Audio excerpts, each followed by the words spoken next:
ঈদ পরবর্তী সময় ৭২ ঘন্টা পেরিয়ে আমরা ঢাকা উত্তর সিটি কর্পোরেশনের পক্ষ থেকে যতগুলো পশুর হাট ছিল প্রতিটি পশুর হাট গতকালকে আমি নিজে পরিদর্শন করেছি। ইতিমধ্যে পশুর হাটগুলো অল্প সময়ের মধ্যেই সব জায়গায় কার্যক্রম অব্যাহত আছে। যেই ফ্রেমগুলো ছিল বাঁশের সেগুলি অলরেডি অনেকগুলো জায়গায় হয়ে গেছে, আর বাদবাকিগুলো অলরেডি কাজ চলমান আছে।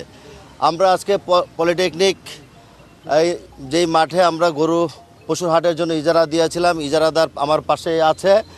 উনি তার উদ্যোগে সিটি কর্পোরেশনের সহযোগিতায় এবং এলাকাবাসীর সহযোগিতায় পশু হাটটিকে এখান থেকে যে বাঁশ খুঁটা ছিল সেটাকে অপসারণ করেছে। অপসারণের পরে সেখানে ব্লিচিং পাউডার সহ পানি দিয়ে রাস্তাঘাট পরিষ্কার করে ক্লিন করে রেখেছে।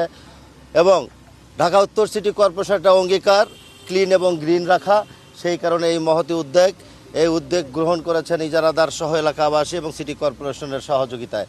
সেই কারণে আমরা পরিষ্কার করে এখানে সবুজায়ন করার জন্য আজকে মাঠ এবং মাঠের আশেপাশে এবং শিল্পাঞ্চল থানার আওতাধীন যত খালি জায়গাগুলো আছে সেখানে আমরা পর্যায়ক্রমে বৃক্ষরোপণ করব।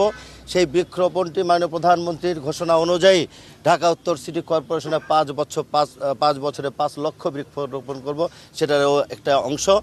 এবং কোরবানি পরবর্তী সময়ে একটি ভালো উদ্যোগ যাতে মানুষ সাদরে গ্রহণ করে সেজন্য তাই এই উদ্যোগগুলো নেওয়া।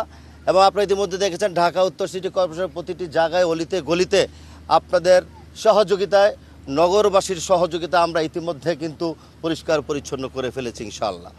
এবং প্রতিদিনের যে বর্জ্য গৃহায়নের যে বর্জ্য সেগুলো কিন্তু আমরা এটা রুটিন মাফিক কাজ, সেটি অব্যাহত আছে।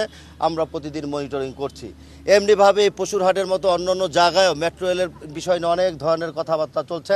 আপনাদের কাছে আমি অনুরোধ করব, সাংবাদিক বন্ধুরা, আপনারা মেট্রো রেলের কাছে একটু দয়া করে যাবেন। মেট্রো রেলের যেই গাছগুলো ক্ষয়ক্ষতি কিছুটা হয়েছিল সেটি কিন্তু আমরা অলরেডি সেখানে লাগিয়ে আমরা একটা পরিবেশের সৃষ্টি করেছি। আগের চেয়ে মেট্রো রেল উত্তরার অনেক সুন্দর এবং মনোরম পরিবেশে সবুজায়ন করা হয়েছে। আপনারা সেখানে যদি নিজেরা দেখেন এবং যান, স্বচক্ষে দেখতে পারবেন।